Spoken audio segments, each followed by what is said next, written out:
අපි මේ ආරක්ෂාව හා පරිස්සම් පාඩම තමයි කතා කරමින් ඉන්නේ අද දවසේ. එතකොට අපි අද ප්‍රධාන මාතෘකා දෙකයි කතා කරන්නේ. මේ ප්‍රධාන මාතෘකා දෙක අතිශය වැදගත් මාතෘකා දෙකක්. එකක් බෝ වන රෝග, අනිත් එක බෝ නොවන රෝග. මේක වැදගත් වෙන්න බලපාන පළවෙනි කාරණේ තමයි මේක ඔබේ පෞද්ගලිකව ඔබේ ජීවිතයට වැදගත්. ඔබ දැනගෙන ඉන්න ඕනේ බෝ වන රෝග නොවන රෝග මොනවද? ඒවා වළක්වා ගන්න කොහොමද? ඒක ඔයා දැනගෙන ඉන්න ඕනේ. ඊළඟට මේක විභාගයට වැදගත් වෙන්නේ පුතේ හැම අවුරුද්දකම මේ රෝග සම්බන්ධ ප්‍රශ්නයක් එනවා. අපි ඔකට කියන්නේ ලෙඩ ප්‍රශ්න කියලා. ලෙඩ ප්‍රශ්න කියන්නේ ලෙඩක් ගැන ප්‍රශ්නයක් එනවාමයි. මොකද ශිෂ්‍යත්වය කියන්නේ ජාතික මට්ටමේ විභාගයක්. මේ ජාතික මට්ටමේ විභාගයකදී ජාතික වශයෙන් පණිවිඩයක් දෙන්න පුළුවන් අවස්ථාවක් නිසා මෙවැනි ප්‍රශ්න යොදා ගන්නවා. ඊළඟට එක අවුරුද්දක් විතරක් මේ ලෙඩ ගැන ප්‍රශ්න 30න් 5ක් අහලා තිබුණා. සාමාන්‍යයෙන් අවමය 1යි උපරිමය 5යි. තේරුණාද? අවමය කියන්නේ අඩුම ගානේ එකක්වත් අහනවා. නැත්නම් දෙකක් තුනක් ආපු අවුරුදු තියෙනවා. 5ක් ආපු අවුරුද්දකුත් තිබුණා. ඒ නිසා මේ පාඩමේ ඒ ඔක්කොම ටික ආවරණය වෙන විදිහට මම සාකච්ඡාව ගෙන යනවා. හරි? සාමාන්‍යයෙන් බෝ වන රෝග වලට ගොදුරු වීමෙන් මරණය පවා සිදුවිය හැකියි. බෝ වෙන රෝග නිසා මරණය සිද්ධ වෙන්න පුළුවන් කියන එකයි කියන්නේ. ඒ නිසා බෝ වන රෝගයක් ආවහම අපිට කරන්න තියෙන්නේ හොඳම දේ තමයි ඒ බෝ වන රෝගය ව්‍යාප්ත වීම වළක්වා ගැනීම. ඒ කියන්නේ බෝ වීම වළක්වා ගැනීම අපිට කරන්න පුළුවන් දේ. එතකොට බෝ වන රෝග නිසා මරණය වෙන්න පුළුවන්. ඒ කියන්නේ මාරාන්තිකයි, මැරෙන්න පුළුවන්. ඔබ දන්නවා මෙතන තියෙන සමහර ලෙඩ වලින් මැරිච්ච අය ගැන ඔබ අහලා ඇති නේද? එතකොට අපිට ඒ බෝ වන රෝගය වළක්වා ගැනීමට අපිට කටයුතු කරන්න පුළුවන් කියන එක තමයි අපි කියන්නේ. දැන් මෙතන මම ලෙඩ 4ක් ගැන කතා කරනවා. එක ඩෙන්ගු, බරවා, මැලේරියා, චිකන්ගුන්යා. හරිද? ඩෙන්ගු, බරවා, මැලේරියා, චිකන්ගුන්යා කියන ලෙඩ 4ම එක සැරේ අරගෙන කතා කරනවා. බරවා, මැලේරියා කියන චිකන්ගුන්යා කියන ලෙඩ 4ම පුතේ හැදෙන්නේ මදුරු වගේ. හරිද? එතකොට මෙතන කියනවා ඩෙන්ගු වාහක මදුරුවන් දෂ්ට කිරීමෙන්. වාහක කියන්නේ ඩෙන්ගු අරගෙන එන එක්කෙනා ඩෙන්ගු. හරි? ඒතර ඩෙන්ගු වාහක මදුරුවා. ඔබට පේනවා ඇති රෝගය බෝ කරන මදුරුවා මැලේරියාව බෝ කරන්නේ කවුද? ඇනෝෆිලිස් කියුලෙක්ස් කියන මදුරුවා. හරිද? ඩෙන්ගු ඊඩිස් ඊඩිප්ටායි කියන මදුරුවා. බරවා කියුලෙක්ස් කියන මදුරුවා. එතකොට ඒ කියන්නේ මේකෙන් පේනවා මේ හැම මදුරුවෙකුටම ඩෙන්ගු බෝ කරන්න බෑ. හැම මදුරුවෙකුටම බරවා බෝ කරන්න බෑ. ඒ කියන්නේ මදුරු වර්ග ගොඩාක් ඉන්නවා ලෝකේ. ඒ මදුරු වර්ග අතරින් ඩෙන්ගු බෝ කරන්න පුළුවන් ඔය ඊඩිස් ඊඩිප්ටායි කියන මදුරුවට තමයි. නේද? එතකොට සාමාන්‍යයෙන් මේකේ ඉන්නේ රෝග වාහක මදුරුවා කියන්නේ ඩෙන්ගු රෝග බීජය අරගෙන ඉන්න පුළුවන් මදුරුවට. يعني ඩෙන්ගු මදුරුවට විතරයි ඒක ගේන්න පුළුවන්. වෙන කෙනෙකුට ඒක ගේන්න බෑ. වෙන මදුරුවෙක් විද්ද කියලා ඩෙන්ගු හැදෙන්නේ නෑ පුතේ. සාමාන්‍යයෙන් ඩෙන්ගු මදුරුවා අපිට දෂ්ට කරන්නේ දහවල් කාලේ ලේ උරා බොන්න. සාමාන්‍යයෙන් මදුරුවාගේ ගැහැණු සතා තමයි ලේ උරා බීම කරන්නේ. පිරිමි සතා කරන්නේ මේ ශාකවල යුෂ උරා බොන එක. එතකොට මේ අපෙන් ලේ උරා බොන්න දෂ්ට කරන වෙලාවේ තමයි අපේ ශරීරයට ඩෙන්ගු, බරවා හෝ මැලේරියා නැත්නම් චිකන්ගුන්යා වගේ රෝග බීජයක් ශරීරයට ඇතුල් වෙන්නේ. ඒතර ඩෙන්ගු හැදුනාම වහාම වෛද්‍ය උපදෙස් ලබා ගන්න ඕනේ. ඊළඟට වෛද්‍යවරුන්ගේ උපදෙස් අනුව අපි පුළුවන් තරම් අපි විවේක අරගෙන කාලය ගත කරන්න ඕනේ. බරවා කියන රෝගී තත්ත්වයක් ඒ වගේනේ බරවා හැදිච්ච රූප කීපයක් ඔබට පේනවා ඇති. දැන් මේ බරවා රෝගීන් තමයි මේ ඉන්නේ. හරිද? මේ කකුල් දෙකේ වෙනස පේනවද? දැන් මේ මෙන්න මේ පොඩි කකුලයි මේ එක්කෙනාගේම මේ කකුල් දෙක. ඒතර මෙයාගේ මේ හැමෝගෙම එක කකුලකට බරව හැදිලා තියෙනවා. ඒතර මේ බරව කියන රෝගී තත්වයට ගොදුරු වුණාම මේ කකුල් මෙහෙම මහත් වෙනවා. දැන් මේක දරා ගන්න බෑනේ, ඇවිද ගන්න බෑනේ. සාමාන්‍යයෙන් මේ අපි දන්නවා අපිට තවත් හැදෙන රෝගයක් තමයි මැලේරියාව. මැලේරියාවත් ලංකාවේ මේ වියලි කලාපයේ ශීඝ්‍රයෙන් ව්‍යාප්ත වෙච්ච රෝගයක්. ඒක මේකත් මේ දැන් ලංකාවෙන් තුරන් වෙලා තියෙන මැලේරියාව වගේ රෝග. චිකන්ගුන්යා කියන රෝගය ලංකාවේ තාම තියෙන ඔය බරවත් ගොඩක් අඩුයි. එතකොට අපිට මෙතන මදුරුවගෙන් බෝ වෙන ලෙඩ හතරක් ගැන කතා කරා. මොකද්ද? ඩෙන්ගු, බරවා, මැලේරියා, චිකන්ගුන්යා. එතකොට අපිට වැඩිම රෝග සංඛ්‍යාවක් බෝ කරන සතා කවුද කියලා අහුවොත් මීයා, මදුරුවා, බල්ලා. මොකද උත්තරේ? මදුරුවා. මදුරුවගෙන් ලෙඩ කීයක් බෝ වෙනවද? හතරක් බෝ වෙනවා. මදුරුවගෙන් ලෙඩ කීයක් බෝ වෙනවද? හතරක් බෝ වෙනවා. හරි. එතකොට ඊළඟට අපි ගත්තොත් එහෙම මේ ඉන්නේ මේ අපිරිසිදු ආහාර හා ජලය ගැනීමෙන් ජලය පානය කිරීමෙන් සෑදෙන රෝගී තත්ත්වයක් තමයි කොලරාව නේද? කොලරාව හැදුනහම ඉතින් මේ ගොඩක් වෙලාවට වෛද්‍ය ප්‍රතිකාර අරගෙන සමහරලාට කොලරාවෙන් මැරෙන්නත් පුළුවන් පුතේ. හරිද? මේ සමහර අයට පානීය ජලය නැහැනේ. මේ පේනවා ඇති මේ මෙතන මේ බොන වතුර නිකන් මඩ පාටයිනේ මේ වතුර ටික නේද? මේ වතුර ටික මඩ පාටයි. ඉතින් මේ වගේ අපිරිසිදු ජලය පානය කිරීමෙන් හැදෙන්න පුළුවන්. ඒ වගේම අපිරිසිදු ආහාරත් එහෙමයි. සමහර තැන්වල ආහාර ගන්න හොඳ නැහැ. දැන් ඔය සමහර කඩවල් වල ආහාර අපිරිසිදු. ඒ තැන් වලින් ආහාර ගැනීමෙන් අපිට කොලරාව හැදෙන්න පුළුවන්. සමහර අය කඩවල් වලින් කනවනේ හරි ආසාවෙන් නේද? ඒ කඩේ අපිරිසිදු තැනක් වුණොත් එහෙම කොලරාව හැදෙන්න පුළුවන් කියන එකයි කියන්නේ. ඊළාට සාමාන්‍යයෙන් ආයි හැදෙන්න පුළුවන් ලෙඩක් තමයි පාචනය. ඒකත් අපිරිසිදු ආහාර ගැනීමෙන් සාමාන්‍යයෙන් පාචනය කියන්නේ උදරාබාධය මුල් කරගෙන නේද? ගොඩක් වෙලාවට අපිට මේ විජලනයේට පත් වෙන්න පුළුවන්. විජලනය කියන්නේ වතුර නැති තත්වයකට පත් වෙලා මරණය දක්වා මේ මරණයක් වෙන්න පුළුවන් තත්වයක් මේ කියන්නේ පාචනය. එතකොට අපිරිසිදු ජලය හා ආහාර ගැනීමෙන් තමයි ලංකාවේ මේ ඔක්කොම ලෙඩ තියෙනවා. ඒ නිසා මේවායින් අපි පරිස්සම් වෙන්න ඕනේ. ඔබට පේනවා ඇති මේ අපිරිසිදු ආහාර ඊළාට උදරාබාධ නිතරම ඇති වෙනවා නම් පාචනය. එතකොට මේ තත්වයට වහාම ප්‍රතිකාර කරේ නැති වුණොත් මිය යෑම පවා වෙන්න පුළුවන්. ඊළාට අපි ගත්තොත් එහෙම අතිසාරය. අතිසාරයත් ඒ වගේ. අපිරිසිදු ආහාර හා ජලය ගැනීමෙන් මේ ජලය හා ආහාර ගැනීමෙන් එකත් එහෙමයි දිගටම මේ රෝගී තත්ත්වය නිසා සමහරලාට විජලනයට ලක් වෙලා මිය යෑම පවා වෙන්න පුළුවන්. හරිද? එතකොට ඊළඟට සාමාන්‍යයෙන් ඔය අපි කතා කරේ ඊළාට ඊට අමතරව තියෙනවා අපිරිසිදු ආහාර ජලයෙන් කොලර මේ කහවුන හේවත් සෙංගමාලය අහලා තියෙනවද? කහවුන හේවත් සෙංගමාලය අපිරිසිදු ආහාර හා ජලය ගැනීමෙන් තමයි ඇති වෙන්නේ. එතකොට ඔය අපිරිසිදු ආහාර වලින් හැදෙන ලෙඩ හතරක් දැන් මම කතා කරා. කොලරාව, පාචනය, අතිසාරය, ඊළඟට කහවුන හේවත් සෙංගමාලය. ඊළාට පුද්ගලයෙක්ගෙන් පුද්ගලයෙක්ට බෝ වෙන රෝග නැත්නම් රෝග වාහකයා පුද්ගලයෙක් වෙනවා. එතකොට මේ රෝග වාහක පුද්ගලයෙක් ඇසුරු කිරීමෙන් තමයි මේ රෝගේ බෝ වෙන්නේ. එකක් තමයි පැපොල. පැපොල කියන්නේ මෙන්න මේ විදිහට මුළු ඇඟ පුරාම විවිලි දානවා. ගොඩක් වෙලාවට මේවා ළමයි අතර බොහොම ශීඝ්‍රයෙන් ව්‍යාප්ත වෙන රෝග. ඔය පැපොල, ඇස් ලෙඩ වගේ රෝග පුතේ ගොඩක් වෙලාවට මේ ශිෂ්‍යත්ව විභාගෙ කිට්ටු වෙනකොට ළමයින්ට ඇති වෙන තත්ත්වයක්. සාමාන්‍යයෙන් හැම අවුරුද්දකම එනවා. ගිය අවුරුද්දට ඉස්සෙල්ලා අවුරුද්දේ අවුරුදු දෙකක් විතර මට මතකයි ආවා මේ 2024 ආවේ මේ වෛරස් වුණා. හරිද? කොච්චර වෛරස් වුණාද කියනවනම් මගේ පන්තියේ හිටපු ළමයින්ගේ 10 දෙනෙක් විතර තමයි ඉස්කෝලේ ඉන්නේ. 20ක් විතර එන්නේ නැහැ. 20ක් 25ක් විතර එන්නේ නැහැ. පස්සේ ඉතින් කරන්නම දෙයක් නැහැ. ඔන්ලයින් දාලා ඉගෙනුවේ. ඔන්ලයින් කියන්නේ පාඩම හැදුවා. පන්ති යන පාඩම ලයිව් එක මේ විදිහටම ගෙදෙට්ට යන්න හැදුවා. වෙන කරන්න දෙයක් නැහැ. හරිද? හැබැයි ඉතින් හැමෝටම මේ වැඩේ කරන්න බෑනේ. ඒකට අවශ්‍ය දැනුම හා තාක්ෂණික ක්ලාස් වල දෙන දේවල් පාවිච්චි කරලා තමයි කරේ. හරිද? එතකොට මේ එහෙම වෙන්න පුළුවන්. ඒ විභාගයේ ආසන්නයේම ළමයින්ට ඒ අවුරුද්දේ හැදුන පැපොල. හැබැයි පැපොල හැදුන කියලා නෑ. පන්තියේ ළමයි 28යි 28න් 16ක් පාස් වුණා. අතෑරියේ නෑ. සති ගාණක් ඔන්ලයින් කරේ. සති දෙකක් විතර ඔන්ලයින් කළා. තමා පන්තිය කොට දාගත්තේ. නැත්නම් ඒ ළමයි ටික අපරාධනේ. එතකොට මේ ඔය පැපොල රෝගවාහක පුද්ගලයෙක්ගෙන් තමයි බෝ වෙන්නේ.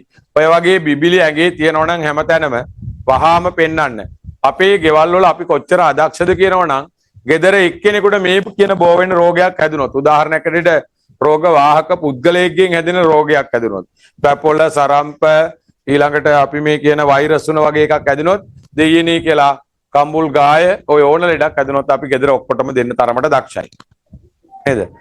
ඔබේ ගෙදර ඔබට පුළුවන් වෙන්න ඕනේ එක්කෙනෙකුට පැපුල හැදුනොත් ඒ ගෙදර එයාගෙන් බේරගන්න අනිත් අයට බෝ වෙන්නේ නැතුව. නමුත් අපි බොහෝ වෙලාවට ගෙදර එක්කෙනෙකුට හැදුනාම ඔක්කොටම හැදෙන මට්ටමට තමයි අපි හරීම අපරීක්ෂාකාරී. ඒකයි එහෙම වෙන්න හේතුව. හරි? ඒතර පැපොල බෝ වෙන්නේ පුද්ගලයෙක්ගෙන් පුද්ගලයෙකුට ආසාදිත පුද්ගලයෙක් ඇසුරු කිරීමෙන් තමයි ඒක හැදෙන්නේ. ඊළඟට අපි ගත්තොත් එහෙම සරම්ප. සරම්ප කියන්නේත් මේ වගේ වෛරස් එකක්.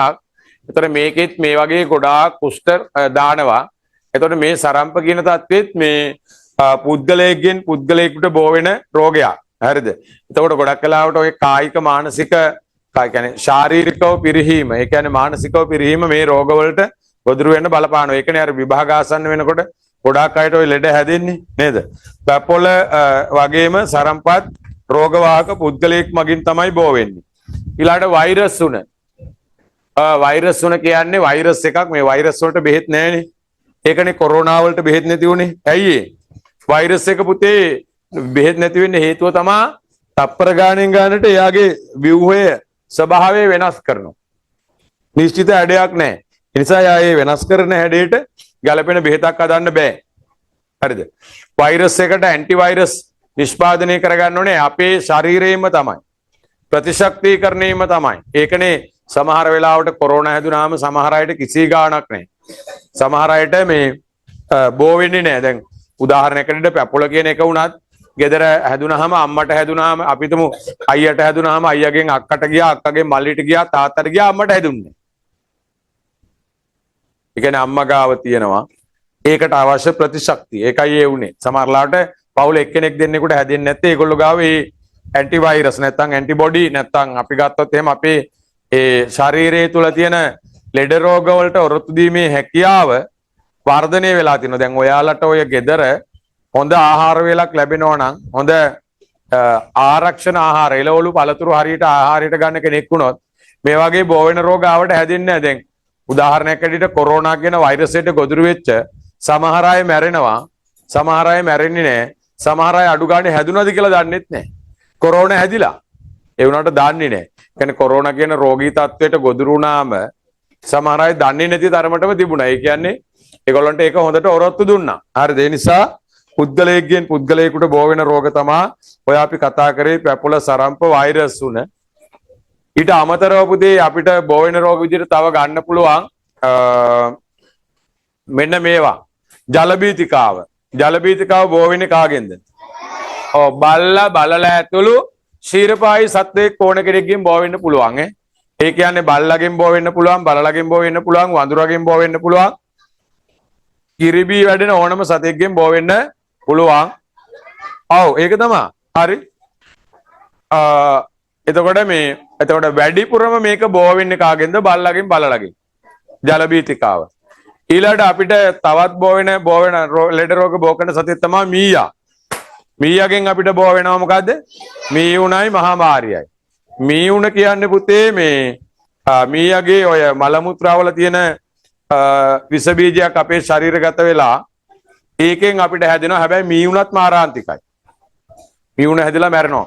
ලංකාවේ සාමාන්‍යයෙන් ඩෙන්ගු හැදිලා වැඩිම පිරිසක් මැරෙනවා. ඊළඟට දෙවණියට මැරෙන්නේ ගොඩක් වෙලාවට බෝවන රෝග වලින් ඔන්න ඔය කියන මේ මීයුණෙන්. මීයුණෙන් තමයි දෙවණියට වැඩිම පිරිසක් මැරෙන්නේ. ඊළඟට මීයුණයි මහාමාරියයි මීයාගෙන් ජලබීතිකාව අපි කිව්වා බල්ලාගෙන් නේද? ඒ වගේ දැන් සමහරලාට ඇස්ලෙඩ කොඳුරු වගේ නේද? තව කම්බුල් ගායි කියලා ලෙඩක් තියෙනවා. ඒකත් රෝගවාහක පුද්ගලයෙක්ගෙන් තමයි බෝ වෙන්නේ. නේ? ඇස්ලෙඩ පුද්ගලයෙක්ගෙන් පුද්ගලයෙකුටත් බෝ වෙනවා. ඒ නිසා මෙතන තියෙන රෝග වලට අමතරව තව ගොඩක් රෝග තියෙනවා. පුද්ගලයෙක්ගෙන් පුද්ගලයෙකුට බෝ වෙන, සතුන්ගෙන් බෝ වෙන. රයිට්? කතා කරමු බෝ නොවන රෝග ගැන. හරි? බෝ නොවන රෝග වර්තමානයේ වන විට බෝ නොවන රෝග තමයි ශීඝ්‍රයෙන් ව්‍යාප්ත වෙන්නේ. ලංකාවේ පුතේ වැඩිපුර මැරෙන්නේ බෝ වෙන රෝග වලින් නෙමෙයි බෝ නොවන රෝග වලින්. බෝ නොවන රෝග වලින් තමයි දවසකට වැඩිම සංඛ්‍යාවක් මැරෙන්නේ. එතකොට බෝ නොවන රෝග ශීඝ්‍රයෙන් මිනිසුන් අතර ව්‍යාප්ත වෙන්න බලපාන ප්‍රධානම හේතුවක් තියෙනවා. අන්න ඒක තමයි මිනිසුන්ගේ වැරදි ජීවන රටාව. අපි බලමු මොකද්ද මේ වැරදි ජීවන රටාව කියන්නේ කියලා. අහගන්න. වැරදි ජීවන පැණි රස, තෙල්, මිරිස් අධික ආහාර මිනිස්සු ගන්න පුරුදු වෙලා තියෙනවා. ඒ නිසා මිනිසුන්ගේ වැරදි ආහාර රටාව තමයි මේ වැරදි ජීවන රටාව එකක්. ඊළඟට අනිත් දෙක මිනිසුන්ගේ වැරදි ජීවන රටාවට ආйти අවිවේකී බව. අවිවේකී බව කියන්නේ සමහර අය වැඩ කරනවා කිසිම විවේකයක් නැහැ. ඇඟට පොඩි හරි විවේකයක් දෙන්නේ නැහැ. මනසට පොඩි විවේකයක් දෙන්නේ නැහැ. එහෙම දෙන්න ඕනේ. මේ බලන්න මම කොච්චර වැඩ කරත් මගේ ශරීරයට අවශ්‍ය විවේකය මන් දීලා තියෙනවා. සාමාන්‍යයෙන් ඉස්කෝලේ ඇරලා ගෙදර ගිහිල්ලා නාලා කාලා විනාඩි 10ක් 15ක් අතර සංඛ්‍යාවක් නිදාගෙන තමයි මං එන්නේ. සාමාන්‍යයෙන් දවල්ට නිදා ගන්න හොඳ නැහැ. මේ පැණි රස, තෙල්, මිරිස් අධික ආහාර මිනිස්සු ගන්න පුරුදු වෙලා තියෙනවා. ඒ නිසා මිනිසුන්ගේ වැරදි ආහාර රටාව තමයි මේ වැරදි ජීවන රටාව එකක්. ඊළඟට අනිත් දෙක මිනිසුන්ගේ වැරදි ජීවන රටාවට ආйти අවිවේකී බව. අවිවේකී බව කියන්නේ සමහර අය වැඩ කරනවා කිසිම විවේකයක් නැහැ. ඇඟට පොඩි හරි විවේකයක් දෙන්නේ නැහැ. මනසට පොඩි විවේකයක් දෙන්නේ නැහැ. එහෙම දෙන්න ඕනේ. මේ බලන්න මම කොච්චර වැඩ කරත් මගේ ශරීරයට අවශ්‍ය විවේකය මන් දීලා තියෙනවා. සාමාන්‍යයෙන් ඉස්කෝලේ ඇරලා ගෙදර ගිහිල්ලා නාලා කාලා විනාඩි 10ක් 15ක් අතර සංඛ්‍යාවක් නිදාගෙන තමයි මං එන්නේ. සාමාන්‍යයෙන් දවල්ට නිදා ගන්න හොඳ නැහැ. මේ පැයකට වඩා අඩු කාලයක් තමයි නිදා ගන්න ඕනේ. මං කිසිම දවසක ක්ලාස් එකකට එන්නේ නැහැ. සතිය දවස් 5ෙම ක්ලාස් කරන්නේ නැහැ. විනාඩි 15ක් 10ක් හරි නිදාගන්නේ නැතුව. ඒ කියන්නේ මනසට පොඩි විවේකයක්, ශරීරයට පොඩි විවේකයක් දීලා. ඊළාට හැමදේම නානවා. හරිද? ඊළාට සාමාන්‍යයෙන් ශරීරයට අවශ්‍ය ව්‍යායාම ලබා දෙනවා. නේද? සාමාන්‍යයෙන් සතිය දවස් කිහිපයක් කිලෝමීටර් 3ක් 4ක විතර ප්‍රමාණයක් ඇවිද ගන්න උත්සාහ කරනවා. අවිවේකී බවත් එක්ක කොහොම හරි ඒකත් කරනවා. හරිද? එතකොට සාමාන්‍යයෙන් සින්දු 4ක් 5ක් අහනවා. හරිද? ඒ කියන්නේ දවසකට අනිවාර්යයෙන් සින්දු 4ක් නම් අහනවාමයි. දැන් ඔයාලට හිතෙන්නේ නැති කොහින්ද කාලය කියලා නේ? වාහනේ යන ගමන් දාගත්ත රේඩියෝ එක ඇහුවා. ඉතින් සාමාන්‍යයෙන් මම අවුරුදු ගානක ඉඳලා අහන මේ ගුවන්විදුලි වැඩසටහනක් තියෙනවා. මම ආසම ගුවන්විදුලි වැඩසටහන. නේ? කවදා හරි මටත් යන්න ලැබුණොත් මාත් යනවා. රන්සර රාත්‍රියේ. ඒ රන් FM වල යන්නේ. ඒකේ සින්දු තෝරනවා මේ ලස්සන සින්දු. මම ඉතින් ඒක හැමදාම අහනවා. මම ආසම ගුවන්විදුලි වැඩසටහන. හරිද? ඒකේ සින්දු ටික සින්දු සාමාන්‍යයෙන් අහනවා 4ක් 5ක් විතර. ඊළාට මම හැමදාම ටෙලි නාට්‍යයක් බලනවා. ප්‍රවෘත්ති බලනවා. ඒ කියන්නේ විවේකය Taman හදා ගන්න ඕනේ. හරිද? කාලේ නැහැ කියලා කියන්න එපා. සාමාන්‍යයෙන් අපේ ගෙදර මල් ගස් ටික, එළවලු ගස් ටික ඔක්කොම කප්පාදු කරලා ඒවට වතුර දාලා සති දෙකකට සැරයක් පෝරය දාන්නේ මං. හරිද? සති දෙකකට සැරයක් පෝර දානවා. ඒවා කප්පාදු කරනවා. උදේ හවස වතුර දානවා. සාමාන්‍යයෙන් මැරෙන්න දෙන්නේ නැතුව වතුර දානවා. එක්ක උදේ එක්ක හවස. හරිද? ඒ කියන්නේ ඒ තුලින් තමයි අපි අර විවේකයේ කළමනාකරණය කරගන්න ඕනේ. හරි? දැන් ඊළාට තව අයගේ ජීවන රටාව හරිම සංකීර්ණයි. වැඩ ගොඩාරියක්. ව්‍යායාම නැහැ. මොන්න මේවා තමයි පුතේ වැරදි ජීවන රටාවට අයත් වෙන්නේ.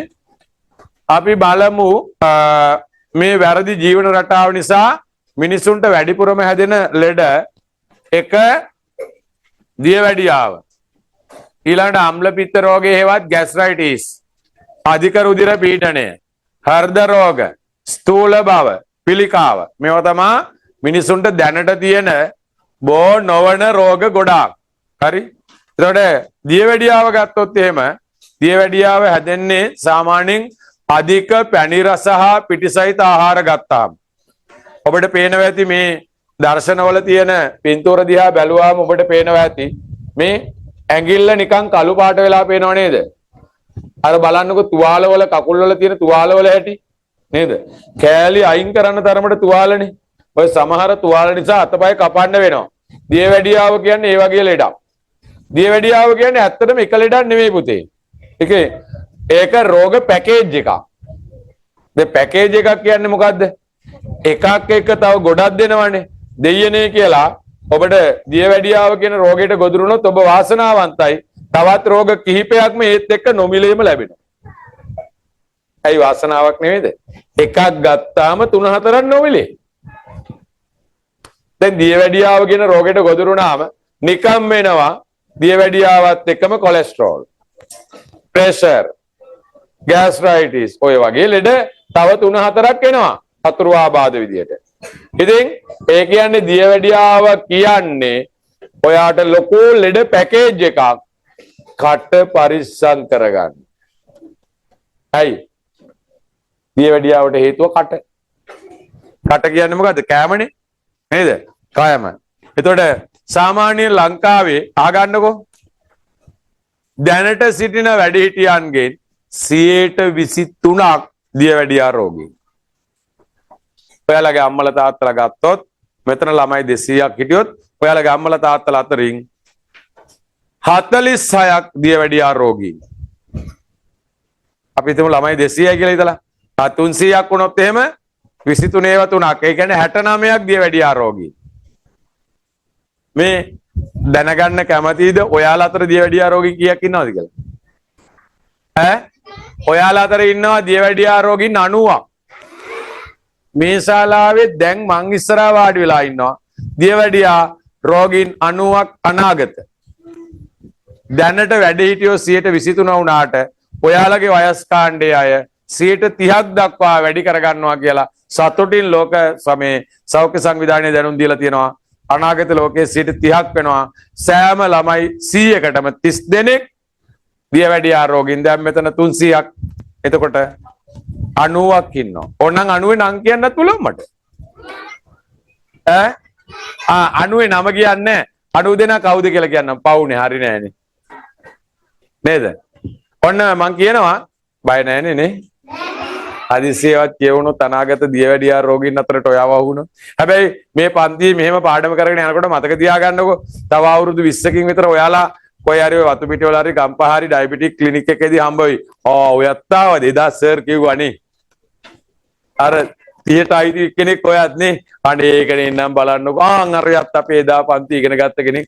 ඒ දවස්වල සර් කියපුව අපි ගණන් ගත්තේ නෑනේ බලන්නකෝ කියලා තුන් දෙනාට පොඩි කයියක් ගහගෙන ඉඳිතේ. ඕන කියන්නම් කවුද කියලා කට්ටිය. මෙන්න මේ අය. හරිද? මෙන්න මේ අය. මේ ඉන්න දරුවෝ අතරින් වැඩිපුරම සීනි ආහාරයට ගන්නා. වැඩිපුරම පැණි බීම ආහාරයට ගන්නා. වැඩිපුරම පිටි ආහාරයට ගන්නා. වැඩිපුරම කෘත්‍රිම කාම ආහාරයට ගන්නා 30 දෙනා. ඔයාලා අතර ඉන්න දරුවන්ගෙන් වැඩියෙන් පිටි සීනි කෘත්‍රිම ආහාර කෘත්‍රිම පැණි බීම ගන්න 30 දෙනා තමා අනාගත දියවැඩියා රෝගීන් වෙන්නේ. දැන් ඉතින් ඔයා කල්පනා කරලා බලන්න මං කොච්චර සීනි කනවද? මං දවසකට කොච්චර පැණි බීම බෝතල් බොනවද සතියකට? මම කොච්චර පිටි සහිත කෑම කනවද? එහෙම කනවනම් මම අර 30ට අයිති කියලා හිතා ගන්න. හරිද? එහෙනම් දියවැඩියාවෙන් බේරෙන්න නම් කට පරිස්සම් කරගන්න. ඊළඟට බලන්න මේ අම්ල පිත්ත රෝගය. අම්ල පිත්ත රෝගය කියන්නේ පුතේ ગેස්ට්‍රයිටිස්. නේද? මේ ගොඩාක් ළමයිට තියෙනවා ગેස්ට්‍රයිටිස්. නේද? මෙතන ඉන්න ළමයින්ට සමහර අයට ඇති ක්ෂණික ආහාර. ක්ෂණික ආහාර කියන්නේ ඔය කඩවල් වලින් ගන්න නූඩ්ලස් වර්ගයේම ගත්ත ගමන් කන්න පුළුවන් කියලා ඔය තියෙන්නේ නේ. අන්න ඒ වගේ ඒකට නෙමෙයි. හෘදයාබාධයි. හෘදයාබාධයෙන් මිය යන. හරිද? නිසා මේක හැදීම තවත් මේ ලෙඩකට මුල් වෙනවා. ඊළඟට අධික රුධිර පීඩනය කියන්නේ තෙල් අධික ආහාර ගන්නවා. මේ පේනව නේද? ඔය කන්නෝනේ සමහර අය සත්මැරීම් මොනවද මොනවද තියෙන්නේ? ඔය තියෙන්නේ නේද? මේ බලන්නකෝ මේවයි තෙල් අධික ආහාර තෙල් වලින්මයි හදන්නේ. සමහර අය හරියට තෙල් කනවනේ. අධික රුධිර පීඩනය අයදෙනවා. අපි කියන්නේ ප්‍රෙෂර් කියලා නේද? ඒ කියන්නේ අපේ නහර ඇතුලේ අර තෙල් තැම්පත් වෙලා නහර අවහිර වෙලා නේද? ඒක තමයි රෝගී තත්ත්වයක් බවට පත් වෙන්නේ. ඊළාට මේ හෘද රෝගات ඇති වෙනවා. හෘද රෝග කියන්නේ හදවත් රෝග. ඒකටත් ප්‍රධාන වශයෙන්ම බලපාන්නේ ඔය තෙල් සහිත ආහාර. නේ? සාමාන්‍යයෙන් අවුරුදු ලංකාවේ නම් අවුරුදු 40 50 අතර වයස් කාණ්ඩේ හරිම අවදානම් කාණ්ඩේ. අවුරුදු 40යි 50යි අතර කියන්නේ හරිම අවදානම් වයස් කාණ්ඩය.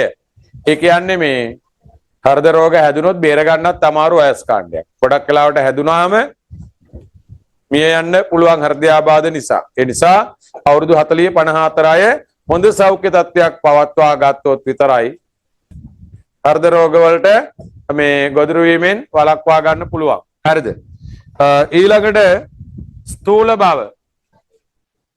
ස්ථූල බව කියන්නේ මහත නේද? ගොඩාක් සමහර අය ගොඩාක් මේ මහතයිනේ. මේ මහතත් ලෙඩක්. කෑම නිසා තමයි.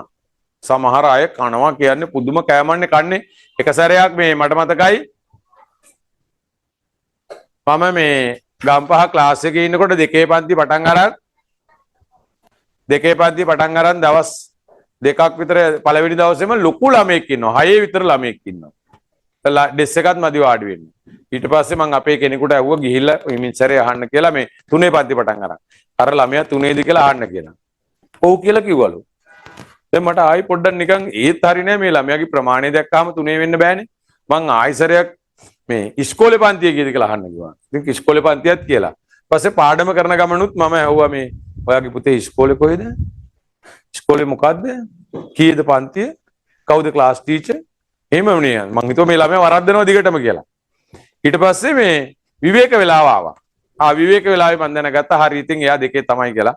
මොකද එයාගේ කැම රටාව දැක්කාම එක අතක කිඹුල බඩිස් එකක් අනිත් අතේ මාළු බඩිස් එකක්. ඒ කන කැමට ඉතින් 6 පෙනුමක් වෙන්න ඕනේ. නේ සමහර ළමයි ඉන්නවා. ඔයා දන්නේ දැන් අපේ ක්ලාසස් වල දැන් නම් මේ අවුරුද්දේ නේ. ගිය අවුරුද්දට ඉස්සෙල්ලා අවුරුද්දේ හිටියා මට වඩා උස ළමයි 5 පන්ති. මට වඩා මහත ළමයි හිටියා. විභාගේ පාස් රිසල්ට්ස් කියනවත් ආවේ නැහැ. ඒ කියන්නේ ආවේ නැත්තේ නෑ. ඒ කියන්නේ ඒ දරුවෝ රිසල්ට්ස් කිව්වා. ඒ වුණාට ඒගොල්ලෝ මට පෞද්ගලිකව ඇවිල්ලා කතා කරේ මේ මම දන්නවා ඒකට හේතුව දැන් මගේ ගෝලයා නැග්ගහම මට වඩා උසයි උනේ. නිකන් එතකොට දැන් ඔයාලා ඉස්සරහා මට වඩා උස අක්ක කෙනෙක් ප්‍රතිඵල කියන්න આવත් ඔයාලට hina යන්නේ නැද්ද? මට වඩා ලොකු අක්ක කෙනෙක් ප්‍රතිඵල කියන්න ආව පහේ පන්තියේ hina යන්නේ නැද්ද? hina යනවනේ. ඒ මමත් ඒක තේරුම් ගත්තා. කවදාවත් එහෙම එන්න කිව්වෙත් නැහැ. ඒගොල්ලෝ එනකොට මට ප්‍රතිඵල කිව්වා. මං කියන්නේ එන්න බැරි තරමට ඒගොල්ලෝ ශරීර ප්‍රමාණය ලොකුයි. නේද? දවසක් මම මේ ඔය අපි හිතවත් ගෙදරක ඉන්නකොට ලොකු මහත එක්කෙනෙක් එයාගේ පුතා තාම බත් එකක් බෙදලා ගෙහන්නලා දුන්නා. කෑවා. දැන් බත් චුට්ටයි කාලේ ඉවරනම මම පිඟාන අරන් ගියා. මං හෙව්වා ඇයි කියලා. මෙයා බෙදාගෙන කෑවොත් මල්ලි මෙයා හම්බෙන්නේ මෙයාට මෙහෙම තමයි කවන්න කිව්වා. බත් හැන්දක් විතර කන්න දෙනවා. එයාගේ ඇඟේ හැටියට හැන්දත් වැඩි කියලා මට හිතුණා. ඇවිද ගන්නත් අමාරුයි. මේ ඒ තරම් ස්ථූල බව කියන්නේ ලෙඩක්. හරිද? ඊළඟට අවසාන එක පිළිකාව නේද? මේකට කෘත්‍රිම ආහාර හා පාන වර්ග පිළිකා කියන ශෛලය අහගන්න.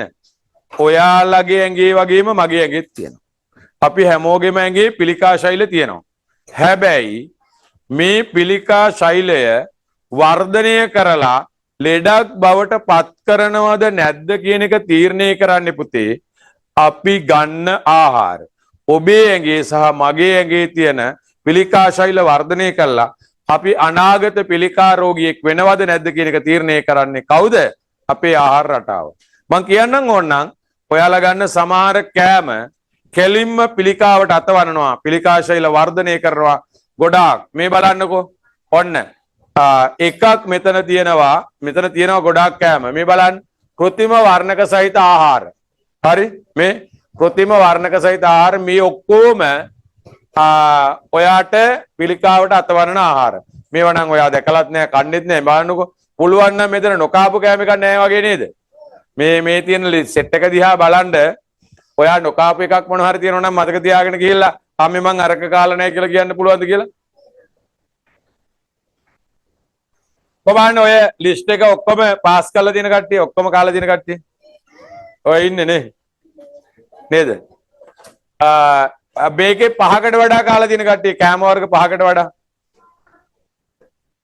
අයියෝ 5ක් කාලා නැත්නම් වැඩක් නෑ අනේ. නේ? රයිට් මේ තියෙන්නේ. අහගන්න මේ එකක් මෙන්න මේක මේ පිළිකාවට අතවරන පළවෙනිම භයානකම කෑම වර්ගය තමයි පුතේ බාබාකියු. බාබානේ බාබකියු. බාබාකියු කියලා තමයි මට නම් කියවෙන්නේ ඔක. නේද? පිලිස්සු මස්. කනවනේ? ඔව් පිලිස්සු මස් පිළිකාවට අතවරන ප්‍රබල ආහාරයක්. 2 ඩෝනට්. කනව නේද? පිළිකාවට අතවන්නන ප්‍රබල පිළිකාකාරක සහිත ආහාරයක්. 3 මෙන්න මෙයා. අලචි පිළිකාවට අතවන්නන ප්‍රබල පිළිකාකාරකයක්. 4 මේ වර්ණක සහිත ආහාර. මේ ඔයාට මම ඕනනම් කියන්නම් පිළිකාවෙන් වළකින්නත් ක්‍රමයක්. කෑම වර්ග කීපයක් කියන්නම්. මෙන්න මේව කන්න කවදාවත් පිළිකා ශෛල වර්ධනය වෙන්නේ නැහැ. අංක 1 කරවිල.